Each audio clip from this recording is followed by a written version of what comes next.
आज शनिवार का दिन है, जिस दिन अपन इस दरिद्रता से मिलने के लिए पीपल के पेड़ के नीचे आए हैं। हिंदू धर्म में ये दिन पीपल के वृक्ष के लिए पूजनीय होगा। जो भी शनिवार के दिन पीपल के वृक्ष की पूजन करेगा, दूध चढ़ाएगा या मिष्ठान का भोग लगाएगा, लक्ष्मी और नारायण उसके घर में प्रवेश कर जाएगा। लक्ष्मी और नारायण उसके घर में प्रवेश करेगा। पुराण की कथा कह रही है कि दुनिया के सारे तीर्थ नहीं जा सकते, पृथ्वी की सारी नदियों में स्नान नहीं कर सकते, पवित्र नदियों में आप स्नान नहीं कर सकते, या किसी भी तीर्थ में जाकर एक रात्रि भी विश्राम नहीं कर सकते, या हमने जिंदगी में कोई दान करा ना करा, कोई पुण्य करा ना करा, कोई सत्कर्म करा ना करा, कोई शास्त्र पढ़ा ना पढ़ा, कोई शास्त्र सुना ना सुना, उसके बाद भी शिव महापुराण की कथा कहती है कि एक दिन में अगर मात्र एक बार भी आप शंकर के शिवालय में प्रवेश कर गए या मंदिर में प्रवेश कर गए तो सारे तीर्थ, सारी नदियां, सारे सरोवर, सारी बावड़ी, सारे तालाब, सारे कुंड के स्नान का पुण्य, दान का पुण्य प्राप्त हो जाता है, केवल शिव तत्व को प्राप्त कर लेने। शिव महापुराण की कथा कह रही है कि घर में जो दिया होता है वो दीपक भी कोई साधारण नहीं होता, उस दीपक की भी महत्वता है, उस दीपक का भी वर्णन है। महाराज एक बात और बहुत अच्छे से सुनिएगा, शायद आपकी जिंदगी को सवार हो, शायद आपके जीवन को सवार हो। मेरी जीजियों, मेरे जीजाओं, मेरी बेटियों, बेटाओं, कभी मौका लगे, शंकर भगवान के शिवलिंग के पास में आप बैठे हैं। यहां तक शास्त्र कहता है कि घर में अगर किसी को बहुत तेज बुखार आ गया है, बहुत तेज बुखार, और बच्चा उस बुखार में तप रहा है, बहुत तप रहा है, महाराज तुम जिस दिए में भगवान की आरती उतारते हो, जिस दिए से तुम भगवान की पूजन करते हो, कभी मौका लगे और आप पूजन करने के लिए गए,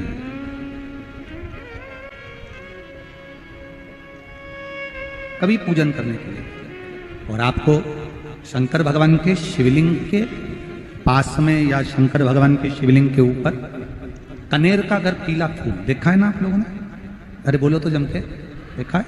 कनेर का यदि पीला फूल शिवलिंग के आसपास में या शंकर भगवान के ऊपर कहीं रखा हुआ भी दिख जाए, विषम परिस्थिति हो, बहुत हिम्मत ना हारते हो, तभी भगवान अकेले में एकांत में आप पहुंचे उनके पूजन के लिए, कनेर का पुष्प वहां रखा है, चाहे वो जलाधारी पर रखा हो, चाहे वो शिवलिंग के पास में रखा हो, शिवलिंग पर रखा हो, उस कनेर के पुष्प को अगर आप 5 जगह का स्पर्श कराकर अपने हृदय की बात कहकर वापिस महादेव को समर्पित कर देते हो, तो भी मेरा महादेव तुम्हारे दुख का निवारण कर देगा। अब वो 5 स्थान, वो 5 स्थान, पहला गणेश जी, गणेश जी का जो स्थान होता है वह जगह, दूसरा षडानंद कार्तिकी, तीसरा अशोक सुंदरी वाला स्थान, चौथा जलाधारी जो ऊपर से बूंद बूंद जल नीचे गिरा रही है, जया, विषहरा, शामली बारी, दौतली, देव, शंकर जी की 5 बेटियों का, और 5वें नंबर का है शंकर भगवान के, जो कैसे वर्णन किया जाए, त्रिशूल के 3 भाग होते हैं। करें दर्शन आप लोगों ने, जैसे सामने त्रिशूल लगा है, इस त्रिशूल के ऊपर देखेंगे तो 3 भाग दिख रहे हैं, नजर आ रहे हैं सबको? त्रिशूल का जो 3 भाग होता है, उस 3 भाग का जहां ज्वाइंट होता है, जहां मिलता है, एक जगह पर देखो तीनों भाग एक जगह पर मिले हुए, 3 भाग का जहां मिलन होता है, पंचम स्थान, ये 5वां स्थान, यहां पर स्पर्श कराकर शिवलिंग पर अपनी कामना कर कर श्री शिवाय नमस्तुभ्यम कहकर बाबा से अपने मन की बात कहकर जो समर्पित कर देता है, हम 3 महीना भी नहीं कहेंगे, हम तो कहेंगे अगर ज्यादा दुख है 3 दिन इंतजार करना, मेरा बाबा उस दुख को मिटाएगा। 3 महीना बहुत दूर, पर करना है दिल से।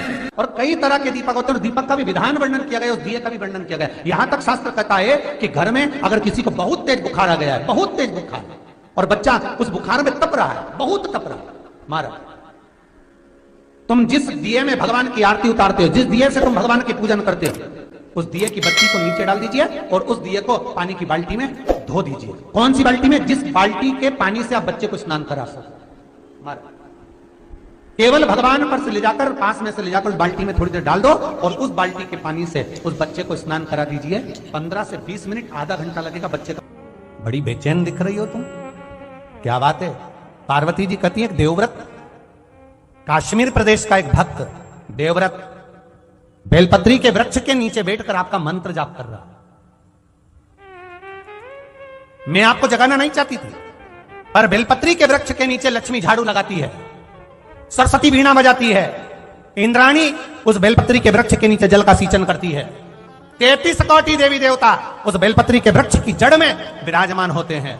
इसलिए देवव्रत एक बार पंचाक्षर मंत्र बोलता है तो वो 33 करोड़ बार गिना जाता है, ऐसा बेलपत्री का वृक्ष होता है। बेलपत्री के वृक्ष के नीचे एक बार अगर भगवान का नाम लिया जाता है तो वो 33 करोड़ बार, 33 कोटि बार गिना जाता है। एक मंत्र केवल नमः शिवाय, ओम नमः शिवाय, नमः शिवाय, ओम नमः शिवाय, 33 कोटि बार गिना है, 33 कोटि। कितना सुंदर लिखा है। फिर वही वाली बात आ गई जो पहले कथा में कहा, अपने लिए अच्छा वाला घी छाट के लाना, अच्छी कंपनी का लाना, और जब यज्ञ करने बैठे, पूजन करने बैठे, हवन करने बैठे, भगवान का कोई पाठ पूजन करवाई, पूजा वाले दुकान पे बोलना कि पूजा का घी चाहिए।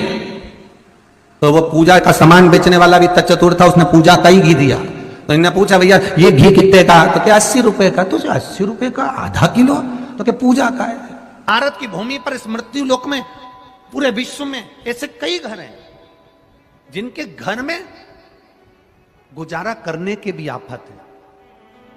पहनने के कपड़े नहीं, किसी के यहां पर भोजन नहीं, किसी के यहां जमीन नहीं, किसी के यहां दुकान नहीं, कोई कोई पूरी जिंदगी किराए के मकान में निकाल देता है। नहीं, मेरा एक निवेदन है, इस कथा को जितने छत्रपति संभाजी नगर के श्रोता भाई बहन श्रवण कर रहे हैं उनसे निवेदन करूंगा, आप हाथ का ठेला लगा रहे हो, सब्जी का ठेला लगा रहे हो, फल का ठेला लगा रहे हो, धक्के की जिंदगी जी रहे हो, दरवाजे पर बैठे हो, कहीं ना कहीं तुम दास्य भाव की जिंदगी जी रहे हो, तकलीफ में जिंदगी जी रहे हो, बहुत दुख की जिंदगी जी रहे हो, बहुत कष्ट की जिंदगी जी रहे हो, उनसे केवल निवेदन करूंगा, 3 महीने 2 जगह पर जल चढ़ाना प्रारंभ कर दीजिए, केवल 3 महीने। एक शंकर भगवान के शिवलिंग पर, दूसरा बेलपत्री के पेड़ के नीचे, 2 जगह पर जल चढ़ाना 3 महीने लगातार चालू कर दो, बाबा तुम्हारा हाथ पकड़कर तुम्हें उन्नति की सीढ़ी पर चढ़ा देगा। हमें कोई चमत्कार करना नहीं आता, और ना हम कोई तंत्र विद्या या मंत्र विद्या जानते हैं, ना हमारे पास में बेल है, ना हमारे पास में भभूति है, हमारे पास में तो केवल शिव का नाम है। आप श्री शिवाय नमस्तुभ्यम बोलो, ओम नमः शिवाय बोलो, नमः शिवाय बोलो, चाहे महामृत्युंजय मंत्र बोलो, उसका स्मरण करते करते भगवान शंकर के शिवलिंग पर जल, और उसी पात्र में जो जल तुमने शंकर जी को चढ़ाया है उसमें से बचा हुआ थोड़ा सा जल बेलपत्री के पेड़ के नीचे चढ़ाना प्रारंभ कर दो। अलग से बेलपत्री के पेड़ के नीचे चढ़ाने के लिए अलग से लोटा भर के जल जरूरत नहीं पड़ेगी। जो तुमने शिव जी को जल चढ़ाया,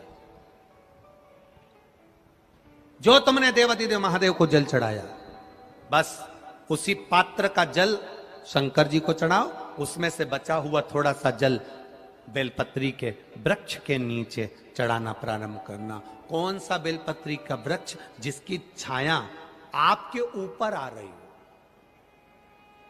शिव महापुराण बड़ी सुंदर बात कहता है, ध्यान दीजिएगा। जिस बेलपत्री का पौधा तुम्हारे सिर का, और ये दोनों हाथ ऊपर कर लो, अपन खड़े हुए और खड़े होकर दोनों हाथ ऊपर करे, इतना बड़ा बेलपत्री का पौधा है, उस बेलपत्री के पौधे की पत्ती को कभी तोड़कर शंकर जी को नहीं चढ़ाना चाहिए। ध्यान रखना, कितना बड़ा पौधा।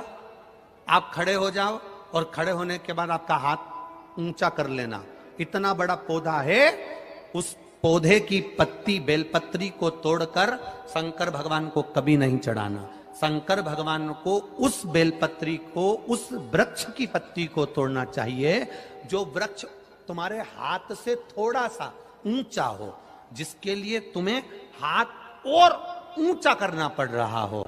जैसे एक बच्चा अपनी मां की गोद में बैठने के लिए दोनों हाथों से उचकता है, आवाज लगाता है, उचकता है, आवाज लगाता है, हाथ ऊपर करता है, तो मां उस बच्चे को गोदी में ले लेती है। उसी तरह उस बेलपत्री के वृक्ष की पत्ती तोड़ना चाहिए जिसने थोड़ी उन्नति कर ली हो, जो थोड़ा ऊंचा हो गया हो। तुम उसको पाने का प्रयास करो तो भगवान भी तुम्हें अपनी गोदी में ले ले। ऐसे वृक्ष की पत्ती तोड़। अब तुम छोटा सा पौधा, बिल्कुल जरा सा पौधा, उसी की पत्ती तोड़कर महादेव को चढ़ाओगे, ये श्रेष्ठता नहीं। यदि बेलपत्री का पेड़ आपके यहाँ है और मान लो कई लोग बेलपत्री गमले में लगाते हैं या छत के ऊपर लगा देते हैं, बेलपत्री का वृक्ष जो होना चाहिए वो घर के ठीक पीछे के भाग में,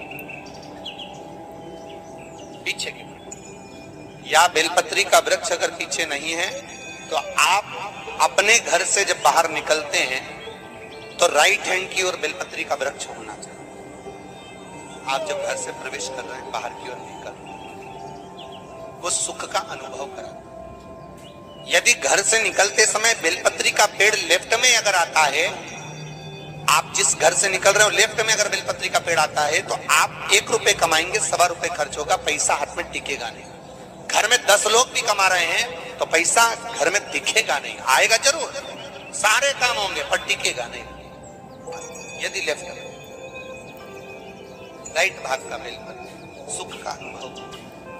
बेलपत्री का वृक्ष घर में लगाओ तो घर के पीछे के हिस्से में लगाना चाहिए। और ऐसी जगह नहीं लगाना कि जहां पर बेलपत्र में गंदा पानी जाए या कोई गंदी वस्तु उसके नीचे पड़े। 33 करोड़ देवी देवता बेलपत्री के पेड़ के नीचे सोमवार के दिन, कोई रविवार के दिन, कोई मंगलवार, कोई बुधवार, कोई गुरुवार, कोई शुक्रवार, कोई शनिवार के दिन बेलपत्री के नीचे आकर 33 करोड़ देवी देवता तप करते हैं, साधना करते हैं। बेलपत्री के पेड़ का बड़ा प्रमाण है। एक बेलपत्री ऐसी होती है जो कि शंकर पर अगर चढ़ी हुई है तो वापिस उतार कर धोकर फिर शिव को चढ़ा सकते।